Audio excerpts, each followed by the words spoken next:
Today's podcast is brought to you by Star Local Media. 14 newspapers and websites with a print distribution of 270,000 homes and monthly page views of 600,000 online. Star Local Media, your community voice for news.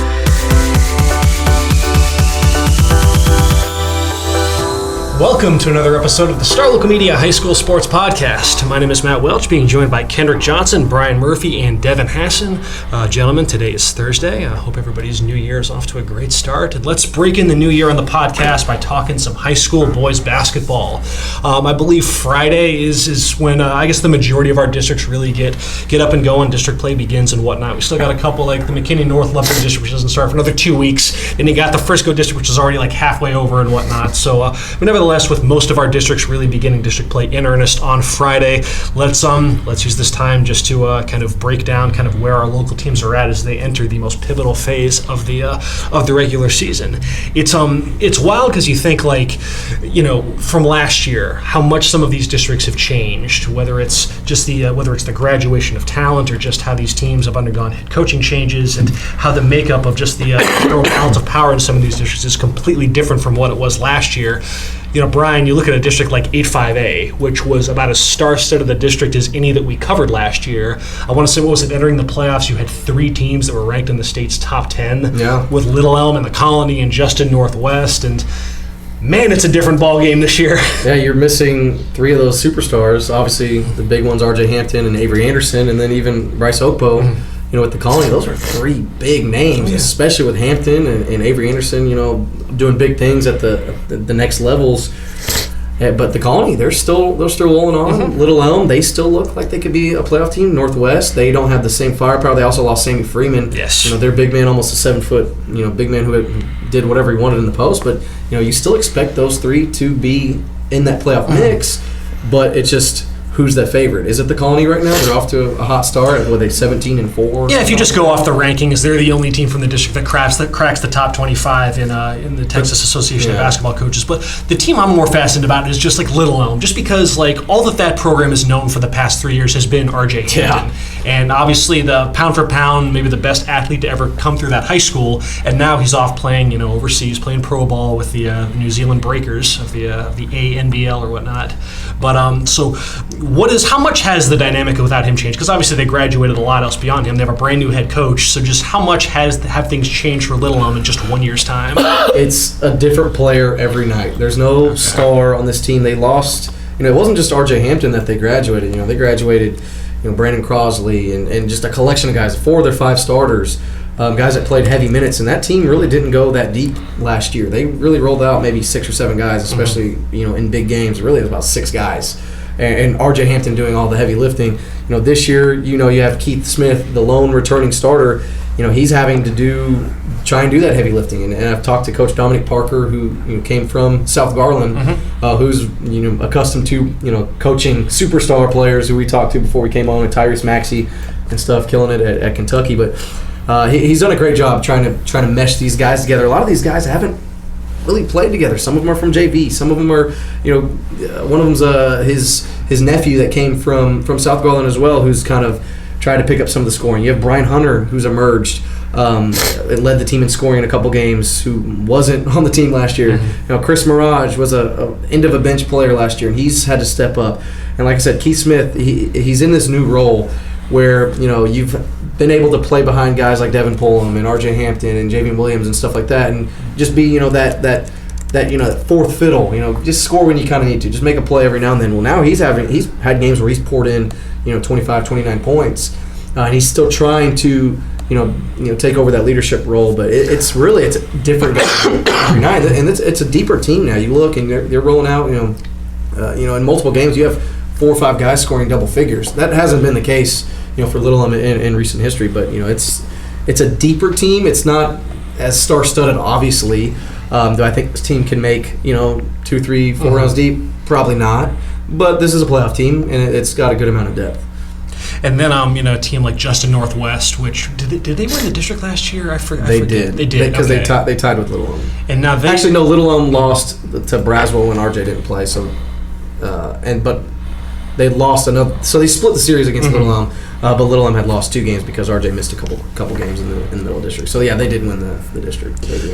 But then, I mean, like you mentioned, they graduated Avery Anderson and Sammy Freeman, and then I guess the third leg of that big 3, Julian Smith is back, and he's having to kind of be just the Keith Smith type. Yeah. He goes as they go most nights, but that still should be enough to get in the playoffs. And then a team like the Colony, which I guess maybe on paper you'd say is the favorite right now to win the district, but I mean, they lost a lot of. I mean, they had a lot of really important seniors last year, but they've still got plenty of talent in tow. Guys like Keith Miller, obviously the stud receiver from the football team, he's still there doing his thing. Tay Mosher's a player who's one of the top recruits in the entire state for the class of 2021. He's been really promising. And then they got some really good contributions from guys like Caden Sclafani at their tournament at their host tournament, I guess you should say, over the holidays, where they finished third. They beat Hebron in the third place game. And then Sean Matthew, he got an all-tournament selection along with Caden. So there's still enough there, and they can have a lot of guys that can get you in that kind of 12 to 18 point range most nights. And they've had. I mean, the results have been pretty consistent. They're only losing to the kind of the elite of the elite. So it's been a promising start for the Colony despite all the losses from last season. And then Braswell had a ton coming back from last year. They were a team that was kind of on the radar as well. I'm curious to see what a team like Lake Dallas can do, just because I'm kind of in wait and see mode with Lake Dallas because it has been so long since that program has made the playoffs. And you look at the record this year, it's actually not too shabby. One of the better non-district years that program has had in quite some time. But at the same time, I don't know if the caliber of competition that they've seen is enough to really carry over. But it's kind of like last year's team, in which they're going to hoist up a ton of threes, and they've got plenty of kids that are capable of doing it. They just had a kid hang 39 in a win against Creekview. He said hoist. Yeah. Yash Matu, who's their returning leading scorer and whatnot, and they've got a lot of guys that can space the floor. So you play the math game of that, and some nights might allow you to maybe put a bit of a scare into one of those more established teams. But I don't know. It's just at least the groundwork is being laid for Lake Dallas to perhaps have an improved year from what they've been recently. And I don't know if that's going to be enough to crack that top 4, because it does feel like that you could very well get at least, even though the pieces are different, it feels like the top 4 could very well be the same as last season, just in a bit of a different order. But Lake Dallas at least has maybe given me reason to think that, okay, maybe they might be able to, at least bump themselves up in the pecking order a little bit. They're going to have to pull off a couple big upsets. So. They're going to have to beat Braswell at least once, too. Team in Little Elm at least once. Yeah, if they have a night though where they're just everything's falling from the outside though, then they'll be a live underdog some nights for sure. Devin, if we're talking about districts that have maybe kind of changed their makeup from recent years. I mean, all 10 6A has known for so long has been South Garland and Tyrese Maxey and Chris Harris, and everyone else was essentially playing for second most years. So obviously with those two now doing their thing at the college level, with the head coach going over to Little Elm and whatnot, it's a completely new era in South Garland boys basketball. So how much has that kind of changed the landscape in District 10 6A for teams like Saxe and Rowlett and such? Oh, completely. Because now everybody has a chance. Yeah. And if you look at the TABC preseason predictions, they have Wiley winning the district. I believe it. Yeah, but they graduated John Achibi, who was one of the best scorers in the area, and they don't have a lot of proven commodities coming back. They have Wiley, Lakeview, Saxe, and Garland. Saxe is certainly going to be right there. They made tremendous strides under Zach Mikesville in his first year as head coach. Obi Onya is kind of a do-everything guard that leads them in scoring. Just does a little bit of everything. Chris Sellers, Dylan McKeon, Kai Smith, Amari Smith, these are all guys who were part of the rotation last year. So they've got a good nucleus to build around that has that confidence of breaking through and making the playoffs last year. And so Rowlett kind of got off to a shaky start. They weren't completely 100% healthy. Started kind of rounding the form at the Allen tournament this past week. We finished in third in the silver division. Xavier Henderson made all tournament. Udo Anium is a big presence in the middle. Torian Harris has had some really good games. LJ Oleinka is a 6'9" guy with more presence in the post. So Rowlett wasn't picked in that preseason poll, but I think they showed last week that they're kind of coming together at the right time, and they're certainly going to be contender. I mentioned Wiley is the favorite. South Garland has done a complete overhaul. Most of their players are young. So not a lot there, that you'll know about them just yet. But it's going to be a work in progress because I don't think South even knows what they are at this point in time. Lakeview probably has the most proven star commodity in Dante Houston Jr. He's a Division I prospect. DQ Burton was the all-district guy last year. But I guess outside of Saxey and Rowlett, the team to kind of keep an eye on is Garland. Okay. I mean, last year they were young, and if you look, I mean, Zuby Ejiofor is a 6'7" sophomore center who I saw score 30 points at the Colville tournament a couple weeks ago. His older brother Ugo Ejiofor is a 6'7" center. That gives him height, a presence in the middle. But if you look at their leading scorers, Jordan Hudson, Aaron King, Charles Allen, Jay-Sean Powers, they're all sophomores, and these guys were on the varsity as a freshman last year. So it's just kind of an interesting team to watch in terms of their youth and just their potential, though. But again, without Maxey and Harris leading the way, it's just this district is completely up in the air. Okay. Very much kind of like football, feels like, in a sense. Yeah, it really is. So, all right, so we're doing, we'll do district predictions and stuff and just kind of, combine our respective ballots to get some consensus rankings on how we feel like these districts are going to shake out. And one of them that we've done for this week is 9-6A. So I want to ask you guys, just what are y'all's initial surface impressions on District 9-6A this season? What do you guys feel like? How do you feel like this district is kind of compares to what it's been in years past? I think it's got fool's gold. People think it's going to be a 2-show race. Things will be way closer than that. Okay. Something's going to happen. It's going to make it. Of course, if you're not McKinney, Allen, Jesuit, or Prosper, you kind of playing behind the 8 ball. But I can easily see somebody like Plano still in the game here, sneaking in, or someone like Boyd beating a team or two and making it a lot closer, and going to last week with a chance. I think it's going to be a lot closer. Yeah, Plano's got a lot of young people. Plano's always been one of those teams that I never know what to make of them heading into district, because they always have like a couple results here and there in the preseason. They can be Prosper, but then lose by Boyd like last year.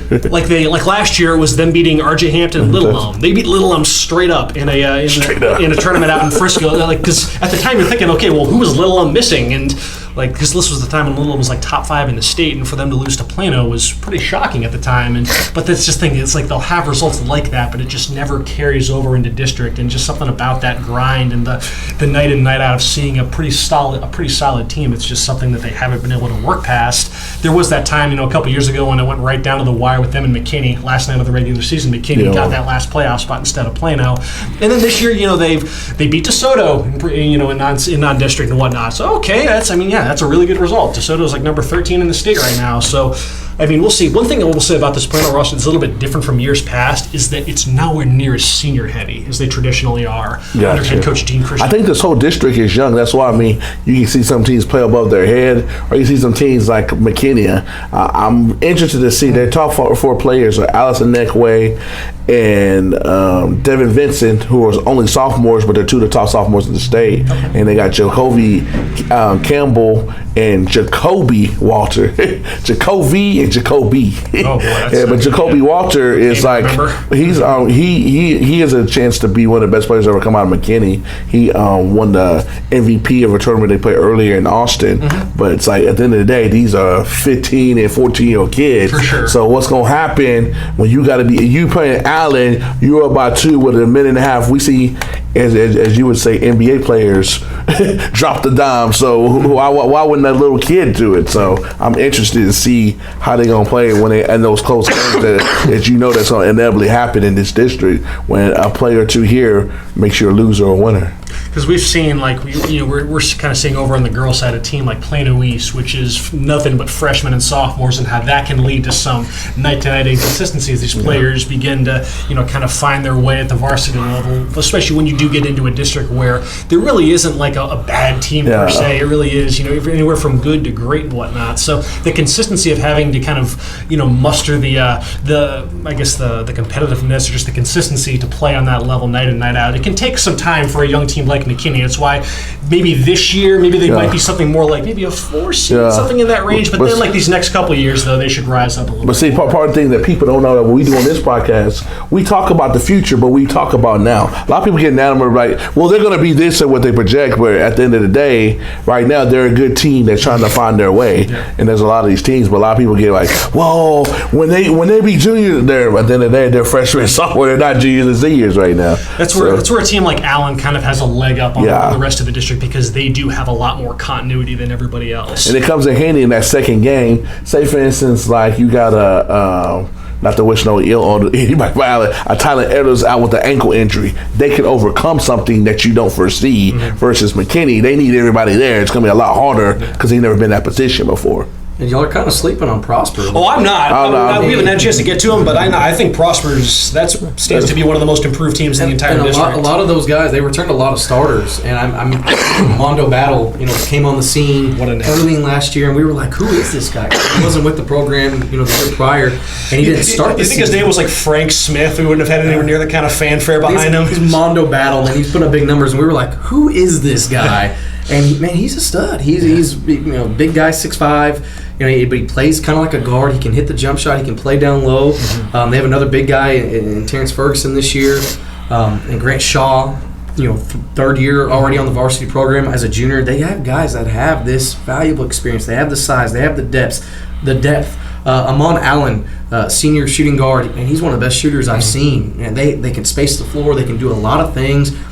They're 16-3. Their losses this year: 2 games to Richardson, another loss to Lancaster. Don't be surprised if they can upset Allen at least once. I like that, and that's what if this. If the state rankings are any indication, Allen and Prosper are the only 2 teams from 9-6A that are ranked. And I want there to be more like Allen versus Prosper, like meaningful games, just because I do feel like we really do have kind of the seeds are being planted for the first time in quite a while that Allen has had like a potential like legitimate rival.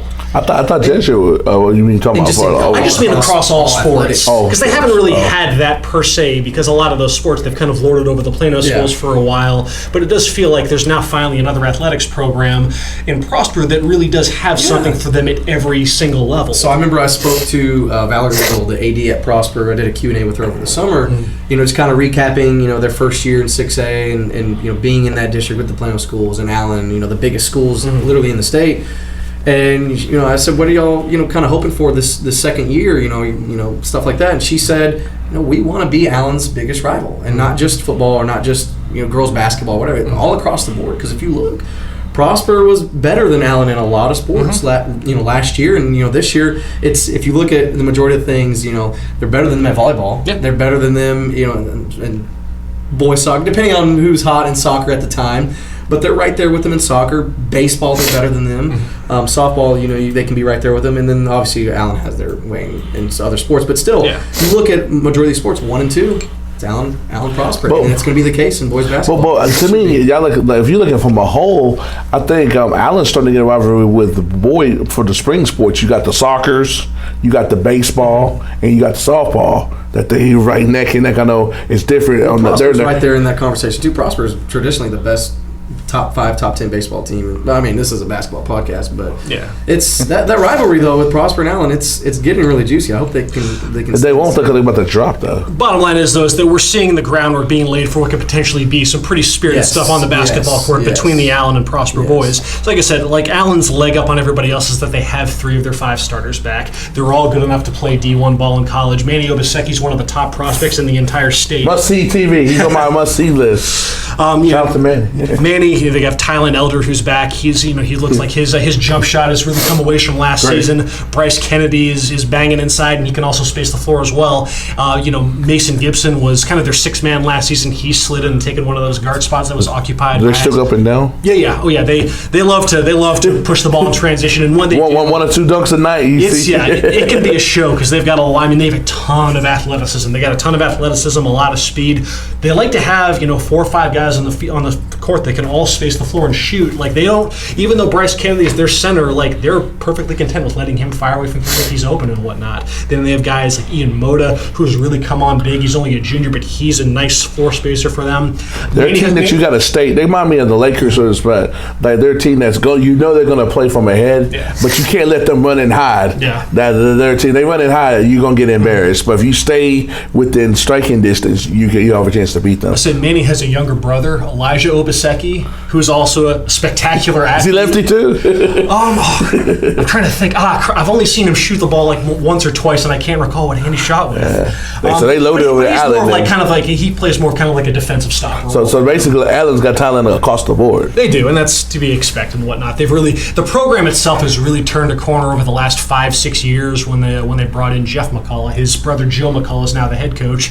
But it was, again, it's not too long ago that Allen was just trying to get its first ever playoff win in the UIL's highest classification, and now in the time since, they have, like, over the last 5-6 years, they've amassed one of the best runs just as far as win-loss records, playoff, accomplishments, best runs of any team in the state. But the district title has eluded them that whole time because they've always been in the same district as another juggernaut team, like the Plano West Super Friends from a few years ago at one state. The Den Geyer team, just with Davion Harmon and Jalen Wilson and Jacoby Coles and all them, Grayson Carter, that team was was in their district for a couple years. And then last year, Jesuit was just a bad stylistic matchup for them. But this year, it feels like, again, it's kind of there for them. But then again, Prosper's really, really put together some encouraging results. How good are they going to be? Nobody's really talking about them. Like last year, I guess, because they had the D1. Yeah, like, are they going to be like they were last year? I know they're going to be good, but I'm not going to say they fall off the turnip truck, but are they going to be as good as they were last year? I think you could make a case that outside of maybe Plano West, no other team was hit harder by graduation than it was. Because you remember last year, that team was so shooters heavy. Mm-hmm. They had lots of shooters. They had the district's co-MVP and Max Avis, their defensive player of the year, and Julius Marble, a walking matchup nightmare for every front court in the district. But all those guys are now gone. I think I calculated in total, they graduated those 4 stars that they lost, accounted for 75% of their scoring. Did they go to regional finals last year? They lost to South Garland whenever they ran in them. It might have been in the third round. It was regional semifinals then. Was it? Okay. Yeah. It was a game before South Garland got beat because South Garland hit the state. I think that might have actually been in the third round because I think it was at Allen, and Allen wasn't the site of the regional tournament, so I think they might have lost in the third round to South Garland. But nevertheless, though, they have Gavin Perryman back, who was a real crafty guard for them last season, and he's filling it up just fine despite having to take on a much greater scoring role. Darryl Brown was a guy who got some big minutes for them when Julius Marble was hurt midway through the season. And he flashed some promise as well. But outside of that, it's a lot of JV kids that they're having to roll with, and the results have been, as you'd expect, a little bit up and down. So that's why they're a team that's taken a bit of a step back. Plano West has taken a big step back because they lost a ton of graduation. That backcourt. Yeah, with Dalen Miner and Ryan Zambi, their big man Shamar Pearls graduated, and then their top 2 returners, Christian Green and Alex Zambi, they both transferred. Alex Zambi's now at John Paul. Christian Green's playing for Cornerstone Christian in San Antonio. They got depleted. They got gutted. It's a brand new team for Plano West, and they've been going through the expected growing pains, but that's a program that does traditionally have talent for sure. We already mentioned Plano. East has been a team that's been really, like, they just had their full rotation for the first time December 20th when they played Flower Mound. The best player, Evan Williams, was out with mono for a good chunk of the preseason. So they haven't really been able to establish the kind of rotation that they were hoping to by this juncture of the year. They're having to kind of now get into that rhythm. So you wonder if that's going to set them back in as district starts.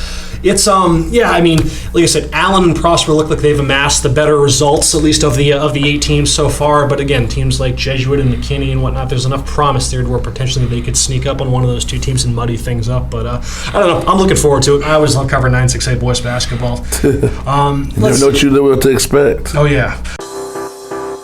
Today's podcast is brought to you by Star Local Media. 14 newspapers and websites with a print distribution of 270,000 homes and monthly page views of 600,000 online. Star Local Media, your community voice for news. And now, let's get back to the podcast. The Frisco district, Bryan. We've already got some skins on the wall in the Frisco district. How many games in that? 3. 3. Okay, so they've at least got a cursory look at what these teams have to offer. What have been some takeaways on, I guess, these first few games over in the Frisco district? So when y'all think of boys basketball in Frisco over the last couple of years, the names you hear is Liberty and Lone Star. Yes, and they were the top 2 teams last year. They both finished tied for the district title at 16-2. Liberty's always been good. Liberty has always been good. They might not make the playoffs this year. They had the 2-time district MVP in Zion Richardson, who's now at Wofford.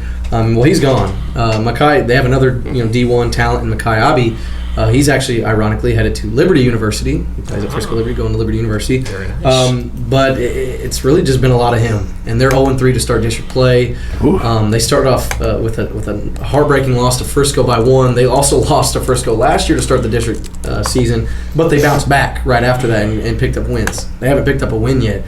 And Lone Star is right there with them. That Lone Star team, I saw them play against Centennial a few weeks ago before the holidays. And it's like you almost don't even recognize most of those guys. Julian Larry's gone at the high school in Lewisville. Isaiah Lewis graduated. He was arguably their second best player last year, right there next to Julian Larry. Marvin Mims was offensive MVP in the district. Obviously, we know all about him on the football field, but he's not going to play basketball this year. And it's just a lot of young guys, a lot of freshmen and sophomores, and it's like, who is that? Who is that? Who is that? They're most likely not going to make the playoffs. Their results haven't been too promising so far. So you have the two best teams from last year that won 16 games each. They're both winless through the first few games of district play, and you look, and the only team right now, if the playoffs started today, I know the district just started, but if you're looking at just the early results, the only one team that made the playoffs last year would make the playoffs this year. That's Frisco Wakeland. They're going to start. They look really good. Last year they were the 4 seed. Cooper Cisco, young player last year, he showed some promise. He's really coming to his own. Leading scorer for Wakeland. They have a bunch of shooters, a lot of returning guys. Even though they lost their big man to the high school also. But yeah, they look like a legit playoff team. Frisco Independence, they didn't make the playoffs last year, and they have just been routing everyone. They're ranked 9 in the state is what we saw. Did they got a blue chipper? They're ranked number 8 in the state. Not really, but they have some scores. They have a lot of depth. Keith Jones has been leading that team in scoring so far, and they look like the clear favorite. Frisco Memorial, a team that didn't make the playoffs last year in their first ever season in Class 5A without any seniors, they're right there in the playoff mix. They've had some really impressive wins this year, but they're without their best player, Isaiah Foster, who hurt his knee in the very first game of the year. So if they had him, I think they'd be the clear-cut favorite. But it's going to be some variation of Independence, Wakeland, Memorial, and then it's. I don't know. Is Liberty going to surge ahead? Can they? He needs to make a run in the playoffs. With there being so much define run. regional tournaments. Exactly. With so much parity, it makes it more competitive. But in the big picture, there's not that team that's gonna. See, last year there was the Lone Star team that made that run. They beat Lancaster in the. I saw them play. They beat North to go to regionals. Yeah, I was at the regional quarterfinals. And that Lone Star team, they got hot at the right time. They were just well balanced. They had. And Mims is not playing this year. No, Mims, Julian Larry, Isaiah Lewis, all those guys are not playing. And I don't think so. I mean, Independence, we'll see what they can do. Right now they're ranked number 8, but, let's see what happens when they play the rest of the district. There's 15 district games left, for those guys. They think a lot of things can happen until then. I don't know. If Memorial was fully healthy, I think they could because they're, suited to, pick up big wins against big teams, and they've proven that. But, without their best player, I think they're a year away from making a run, so we'll see. Then we've got a few districts that have some teams that have kind of come out of the blue and really kind of, broken out. That weren't necessarily on radars at the start of the season, but they've really turned in some impressive results. And now we're starting to get some recognition for it. Teams like Mesquite Horn over in 11-6A. Teams like McKinney North over in 10-5A. And then, of course, Newman Smith over in 11-5A. Of course, Newman Smith. Naturally. Yeah. That's like in all sports. So we can kind of quick hit those three as kind of an overview for their respective districts. For McKinney North, I'm curious, Kendrick, so I mean, again, the results have been fine so far, but it does sound like that at least the math has kind of changed for this McKinney North team. So what is your kind of read on the Bulldogs right now as they look to, I guess, defend that district championship in 10-5A?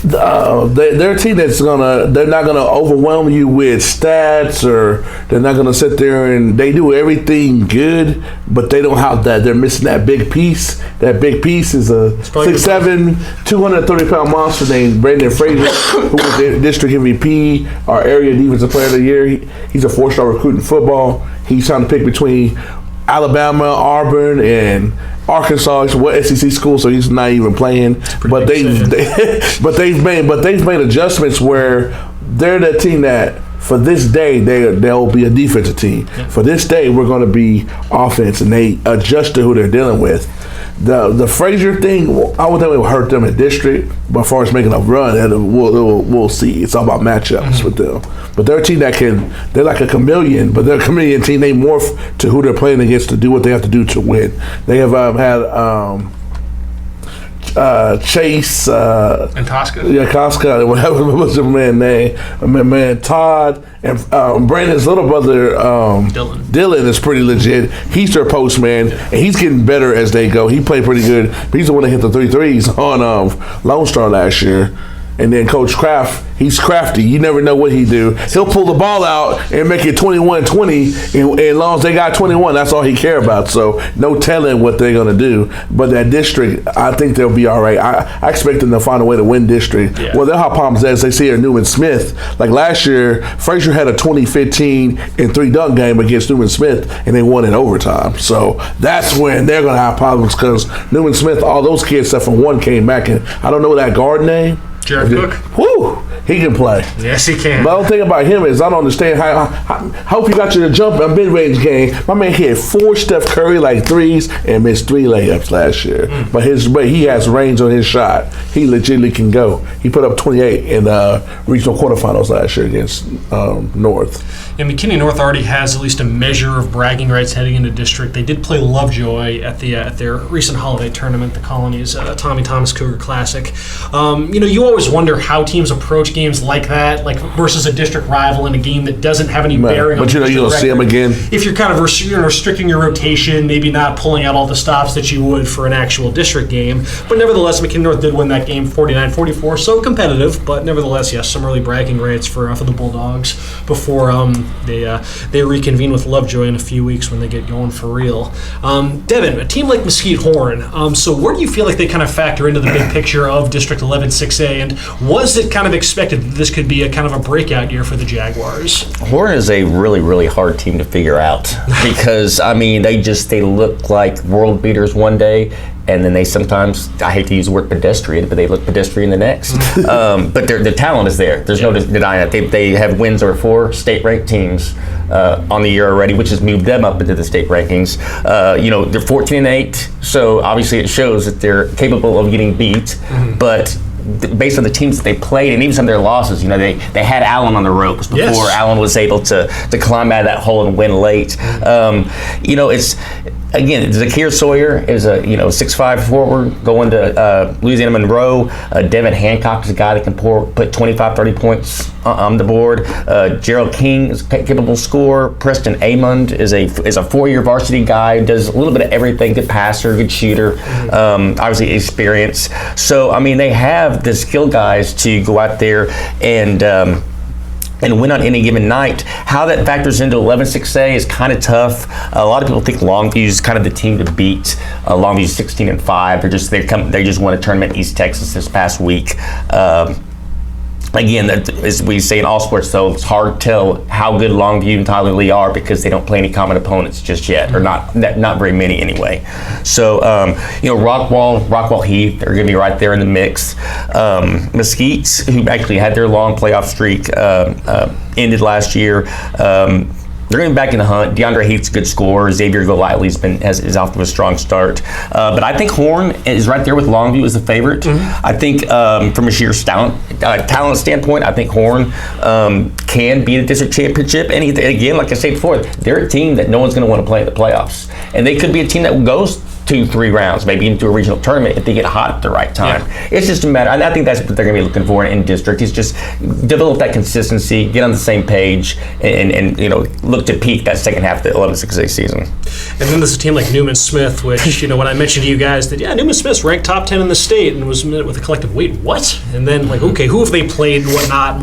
Because, listen, with, Newman Smith is not necessarily a team, just an athletics program, period, that you associate with being ranked top 10 in the state and much. But so nevertheless, though, their boys basketball program though has been traditionally one of the steadier ones in the Metroplex, and they're off to the best start of any team that we covered. They entered the week 13-0. I'm not surprised. Like I said, they were a Brandon Frazier explosion away from going to regionals, and 4 of their 5 starters come back. So. Yeah. I was expecting them to be pretty good. Yeah. They're led by one of the area's top overall players. He was an all-area selection for us last year, Jaron Cook, who I mentioned, that guard of theirs. He can go.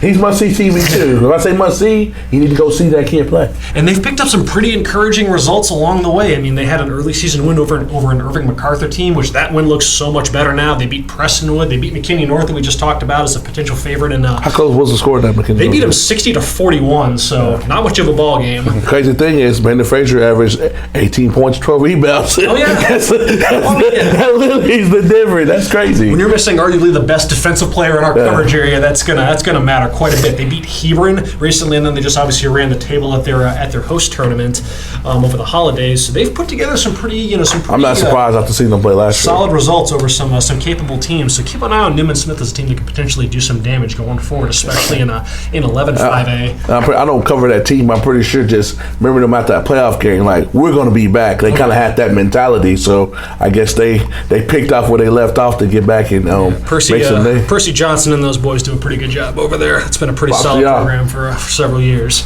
And then we can close this out with a look at a district that I think, I'm trying to think of how long we've been doing these district predictions columns and whatnot, and we'll have some years like, okay, I could see like 2 or 3 teams making a legitimate claim for a district championship, or like a year where you got 6 teams that look like they're good enough to make the playoffs. District 6A boys basketball, I think, might be the toughest I've ever had as far as being able to predict not just who's going to finish first, but I think you have 5 teams that are not just viable for 4 playoff spots. I think you have 5 teams that are capable of winning the district championship in District 6A. And it's interesting because they all bring some unique intangible to the table that kind of sets them apart from the rest. And I'm curious to see is kind of what identity is ultimately enough to win out. The teams that I think at least, again, I'm going to put this together later today, so I'm still kind of racking my brain over how the final order is going to go. I think Capel's got a good shot. I think Hebron does. I think Lewisville does. Flower Mound and Irving MacArthur. I think those are your top 5 teams in the district. I don't know what order they're going to be in, but I think that either of those teams could not only make the playoffs but win the entire district. Now, there's a chance that looks silly by the end of the year because these teams will beat up on each other and whatnot, and the records might not necessarily reflect it, but if you just go off of what they have on paper with their results so far and just kind of their styles of play, I think that there's all 5 of those teams have been really, really impressive so far. We just talked on Monday's podcast about a team like Capel, which just turned in its best showing, kind of its breakout showing of the season when they finished 3rd in the. Do they have like a bunch of glue guys? So they don't have like that star player Capel. They don't have to rely on any one guy. Yeah. That being said, they graduated the district MVP last season in Tariq Aman, and he was the district MVP for Christ's sake. He's a pretty great player, but they've still been able to kind of regroup pretty well. Adam Musa was one of the returning starters for them, and he's really picked things up. They've got 2 sophomores that I mentioned on Monday's podcast, Anthony Black, Ryan Agarwal, 2 guys that can offer some very unique length for their positions. And Black is a kind of a lockdown defensive specialist, whereas Agarwal can just light it up from anywhere on the floor. Got a really, really quick release to his jump shot, and really did a good job against Horns. Solid defense and really getting to his spots and letting it fly. But then. Then they've got guys like, Brandon Taylor, another senior there, who can space the floor. They're one of those teams that they've got a lot of balance. They play very selfless and move the ball and work for high percentage shots. You can't focus on one thing. Yeah, and they check a lot of boxes. They're good at just about everything. That's kind of how McKinney North is. Mm-hmm. But I'm pretty sure they got more athleticism though. Yeah, for sure. But then you wonder how that's going to line up against a team like Hebron, who their strong suit this year is they've got a lot of athleticism, but this also is one of the deepest teams that they've ever had, and that was the big thing that stuck out when I got to see their season opener against Plano West. They just ran. This is a West team that was obviously still finding its way with so many new pieces. So is Snow playing? What's up? Snow. Snow, Darius. Darius, he is not playing this year, no. So, which obviously is a big loss for them, considering what he's meant to that program for several years. No, he is focused on the football field.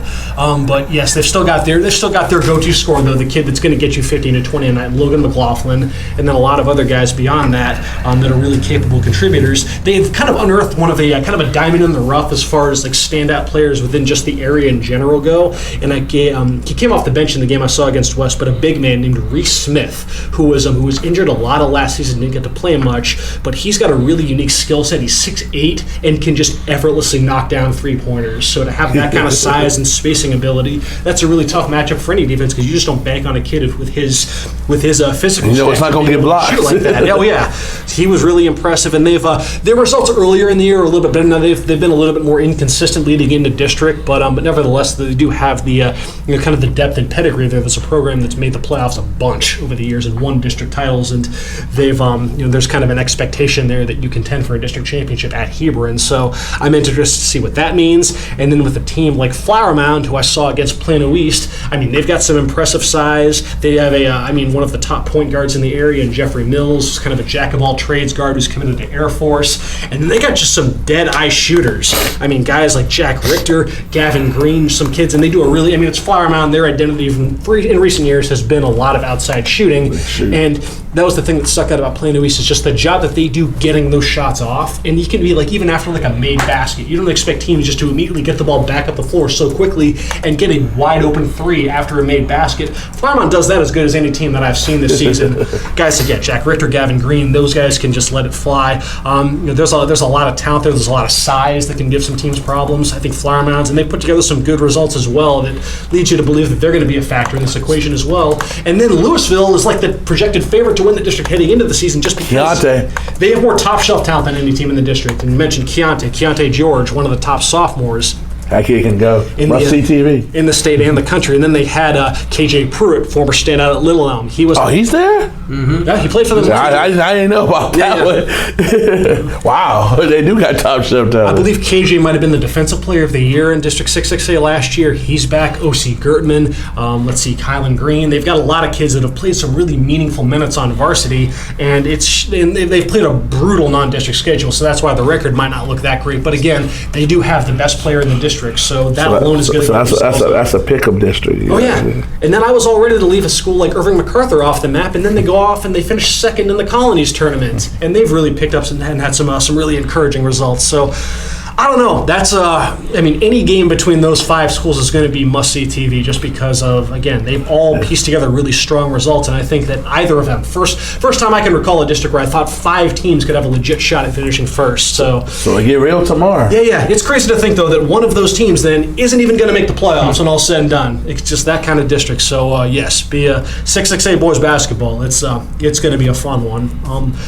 Let's see. That is all I had. I think we've done a good job of kind of quick hitting our respective districts, and as far as kind of laying the groundwork as to what to expect in the months to come. So that'll just about do it for this episode of the podcast.